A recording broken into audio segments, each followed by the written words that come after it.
और आपका एक प्रश्न का एक पार्ट था कि स्टूडेंट्स को कैसे मोटिवेट करते थे। जी। तो वहां से मेरा काउंसलिंग, क्योंकि साइकोलॉजी के बहुत नजदीक का सब्जेक्ट है, तो काउंसलिंग में भी बहुत रुचि थी। और फिर मैं वो उनको अक्सर कई बच्चे, क्योंकि उस समय मैं भी बिल्कुल यंग एज का टीचर था, तो बहुत स्टूडेंट अपने आप भी जैसे आते थे कुछ पूछने के लिए, कुछ उनको भरोसा हो जाता था मेरे पे, तो ऐसे ठीक चलता रहा। और वहाँ पे मेरा टोटल टेन्योर जो है वो, अगर मैं गिनूं, तो 33 ईयर्स रहा, till my age of retirement. मैंने दो ही लाइफ में जॉब्स करी हैं, इंडिया मेट्रोलॉजिकल डिपार्टमेंट और जाकिर हुसैन कॉलेज। तो उसके बाद इसके अंदर आप जो भी और पूछना चाहेंगे अलग में करके मैं बोलता जाऊंगा। जो मैं विशेष चीज कहना चाहूंगा वो, एक तो मेरा स्टूडेंट के साथ जो एक रेपो बन जाती थी वो बड़ी अच्छी रहती थी। और मेरे को अब भी कई स्टूडेंट जो कि बहुत पहले के भी पढ़े हुए हैं, तो वैसे ही इज्जत करते हैं, कांटेक्ट रखा हुआ है, हम लोग मिलते भी हैं। तो और सबसे बड़ी खुशी की बात यह है कि कई बच्चे बहुत आगे भी बढ़े हैं। कुछ एक मैं बताना चाहूँगा कि जैसे आईएएस बने हैं, आईएएस में भी बहुत ऊंची पोजीशनों तक, जैसे chief in in chief in CIC, chief invigilator of India, इसको सी। तो ऐसे मेरा वो कैरियर अच्छा रहा, लोग मेरे से अच्छे जुड़ते रहे। फिर मेरे को एक शुरू हुआ गेस्ट लेक्चरर बुलाने के लिए कई जगहों पे, तो वो भी मैं जाता था। विशेष रूप से मैं एनसीईआरटी जो है, जहाँ पे कि इंडिया की सबसे बड़ी एजुकेशनल रिसर्च वगैरह करते हैं, उसमें मैं जाता था। तो वो मेरा एक कह लीजिए सेकंड पोजीशन थी जहाँ मैं टीचिंग के लिए अक्सर जाया करता था। इसके अलावा कई कॉलेजेस में वर्कशॉप्स वगैरह मैं देता था। एक अब बीच के, हाँ जी बताइए। नहीं, कोई बात नहीं, आप बताएं प्लीज। आप कुछ कह रहे थे कि बीच की। हाँ ओके। तो बीच में जो मेरी लाइफ में एक फिर चेंज आई वो थी 1980 में, सॉरी 1990 में। 1990 में मुझे एक रिसर्च कॉन्फ्रेंस का पता चला, मेरे एक मित्र ने मुझे बताया था। और वो रिसर्च पेपर बर्लिन में पेश होना था, वो मैंने भेजा और मेरा पेपर एक्सेप्ट हो गया। तो वो मेरे लिए एक बहुत ही ऊंची और अच्छी खुशी की बात थी। और यहाँ पे जैसे इंडिया में यूजीसी ज़्यादा स्पॉन्सर करती है, उन दिनों इतना ट्रैवल करना भी सस्ता और आसान नहीं था, लेकिन मेरे को उनसे ग्रांट मिली। तो मेरा जो पहला इंडिया से बाहर कहीं ना गया तो वो बर्लिन था। तो वहाँ पे 4-5 दिन की कॉन्फ्रेंस थी। लेकिन कुछ चांस की बात ऐसी है, या कुछ कह लीजिए भाग्य के कनेक्शन ऐसे बनते गए कि जब मैंने इतनी बड़ी ट्रैवल करनी थी, मेरे को यूडीसी ने भी कुछ पैसा दिया हुआ था, तो मेरे मित्रों का अच्छा सर्कल है। तो मैंने जैसे उनको पता चला, तो उन्होंने मेरे लिए फर्दर बुकिंग करके दूर दूर और कई जगह जैसे बुलवाया।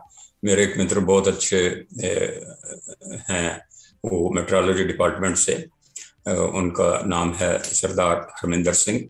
तो वो न्यूयॉर्क में अपना बहुत ऊंचा उनका बिजनेस है, तो उन्होंने मेरे को वहाँ पे इनवाइट करा। तो न्यूयॉर्क में, इसी तरह लंदन में मेरे एक दोस्त हैं हरदयाल, उन्होंने इनवाइट करा। तो इस प्रकार मेरे वो जो टूर दिल्ली टू बर्लिन होना था, वो बढ़ते बढ़ते Delhi to Berlin, Berlin to उधर यूरोप में, और वहाँ से न्यूयॉर्क, न्यूयॉर्क में मेरे दोस्त ने बहुत घुमाया, और वापसी पे लंदन, और घूमते हुए मैं इंडिया आया। एक बड़ी इंटरेस्टिंग घटना मैं बताना चाहूँगा, क्योंकि आपकी ऑडियंस में और कई विदेशों से भी हो सकते लोग होंगे। तो मेरी एक पेन फ्रेंड थी 1966 से, एक बड़ी विशेष चीज़ है।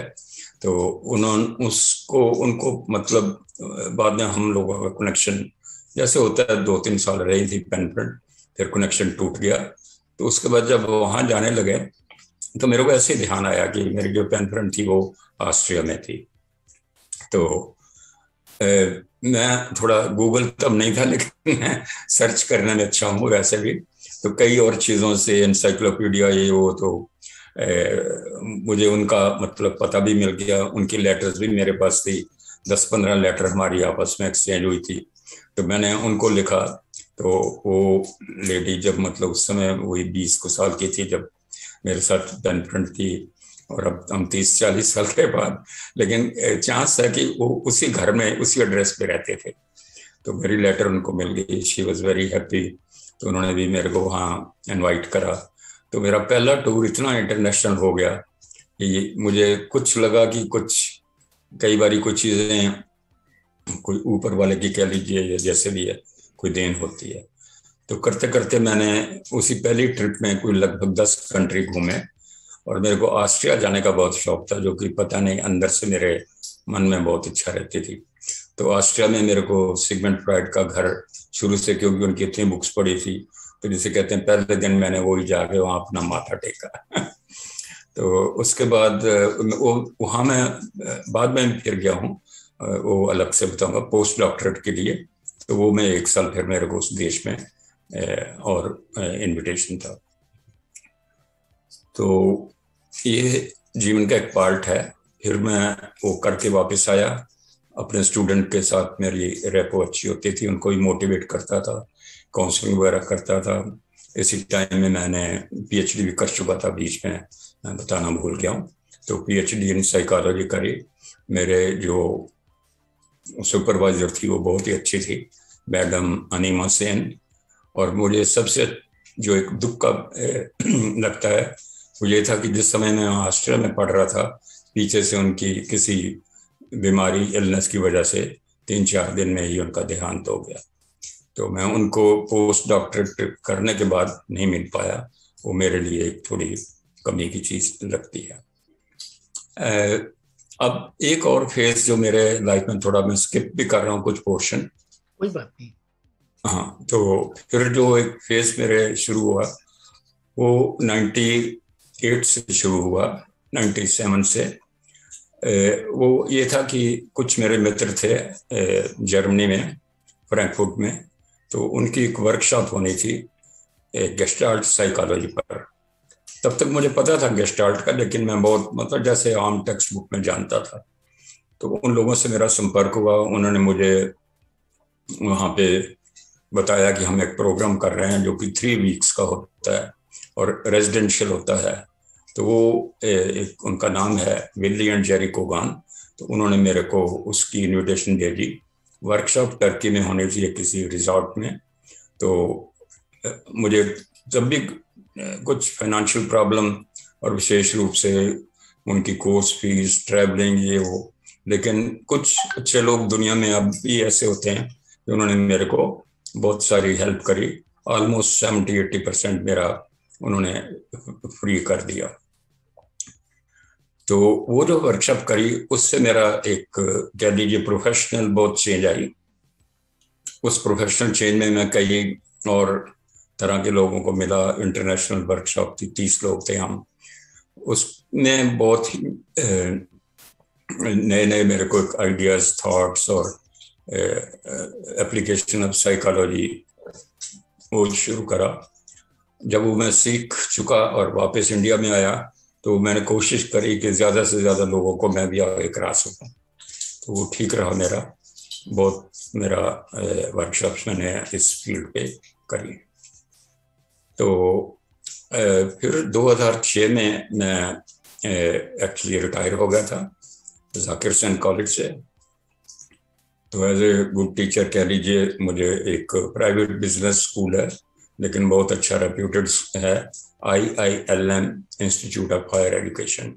तो वो मैनेजमेंट की फैकल्टी थी। तो वहाँ पे मुझे पता चला, मैंने ऐसे अप्लाई किया और बहुत आराम से, जिसे कहते हैं, मेरा सिलेक्शन हो गया। उनको भी अच्छा लगा और मुझे भी अच्छा लगा। ये एक और प्राइवेट सेक्टर का इंस्टीट्यूशन है, वहाँ कोई फाइनेंस की कमी नहीं होती थी और इंफ्रास्ट्रक्चर बहुत अच्छा था। तो वहाँ मेरी जो रियल आप पूछ रहे हैं क्वेश्चन कि स्टूडेंट्स को कैसे मोटिवेट करते थे। जाकिर हुसैन कॉलेज में भी था लेकिन कुछ कम लेवल पे, लेकिन यहाँ मैं एक तरह का उनका काउंसलर के रूप में था। टीचिंग तो खैर करता ही था। तो इसके बाद वो मेरा वहाँ एक रेपो फॉर्मेशन बहुत ही अच्छी थी और मेरे को एक बहुत आगे बढ़ने का भी मौका मिला। फिर मेरा जो विदेशों का जाना था ये कुछ उन दिनों ज़्यादा अच्छा रहा। फिर गेस्टाल्ट की कई कॉन्फ्रेंस थी जिनमें मैं गया। सबसे पहले तो मेरी ये टर्की में थी।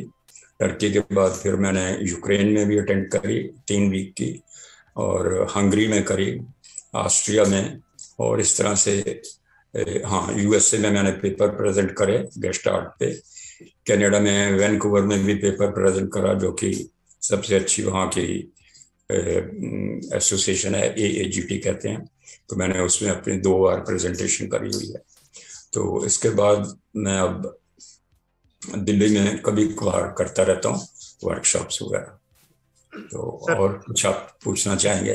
बिल्कुल सर, नो डाउट आप प्रोफेशन में तो आप बहुत स्ट्रगलपूर्ण के साथ सक्सेसफुल भी हुए। जितना आपने स्ट्रगल किया उससे ज्यादा आपको सफलता भी मिली।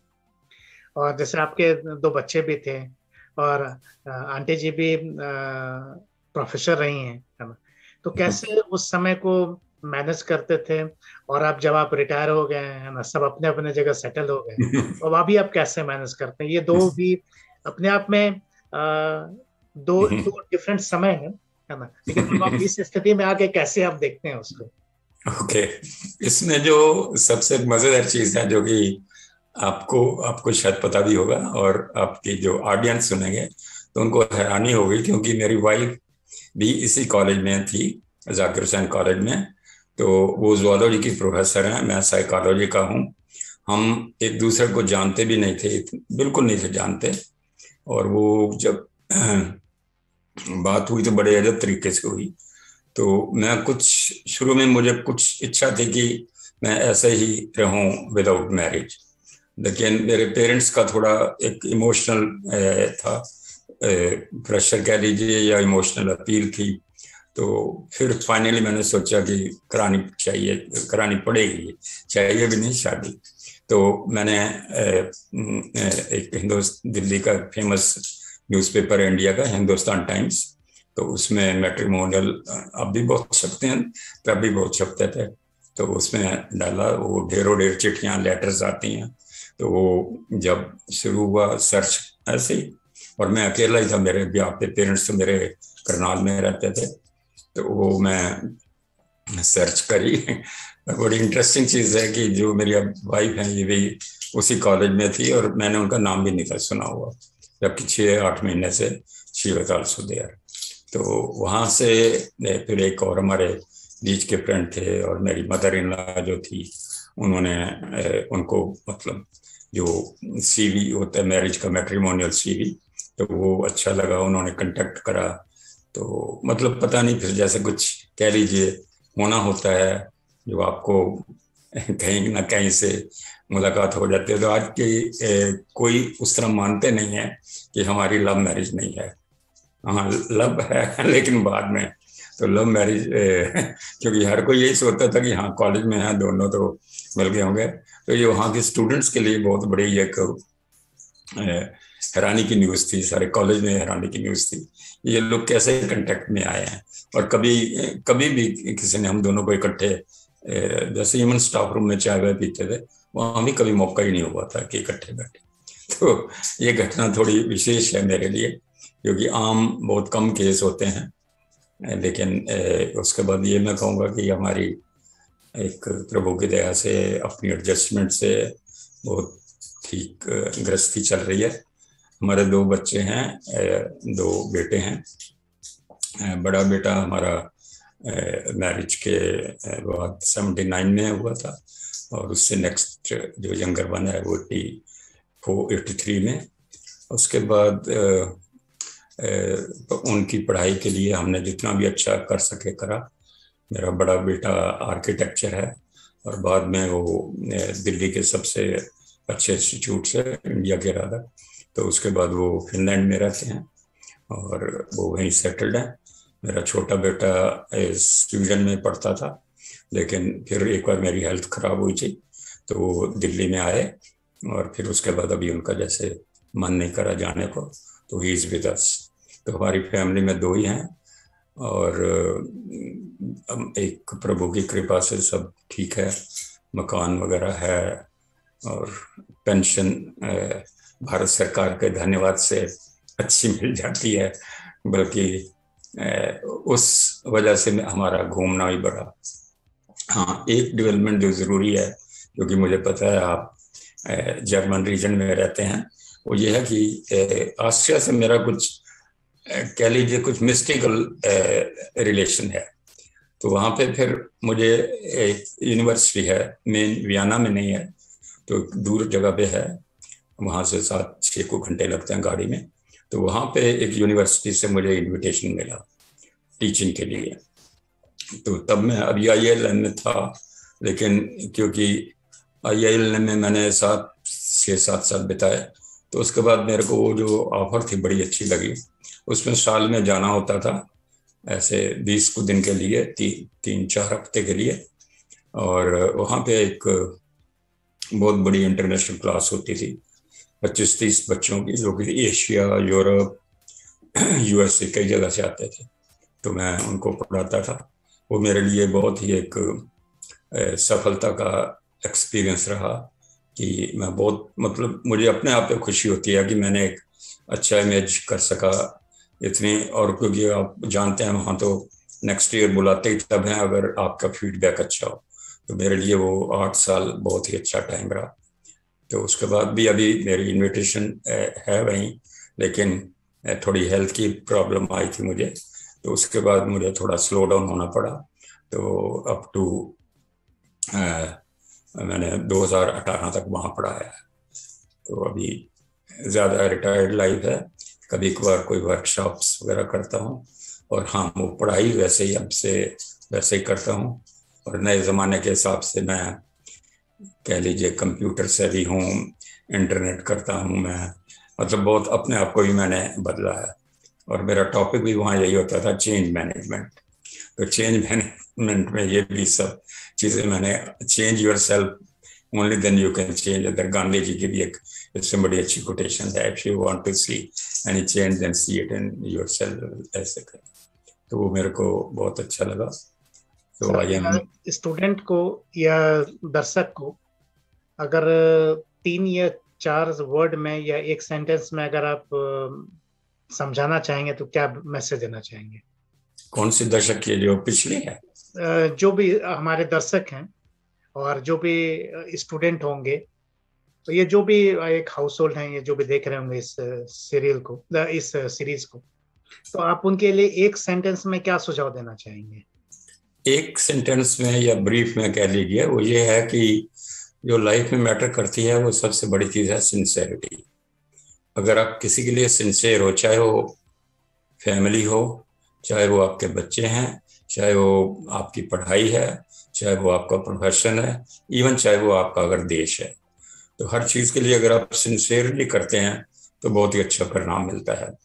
अगर आप सिंसेर नहीं हैं और एक्टिंग कर रहे हैं सिंसेर की, तो वो सबसे भयंकर चीज़ है। तो आदमी को इनसाइड आउटसाइड जितना भी मैच कर पाए उतना ही अच्छा है।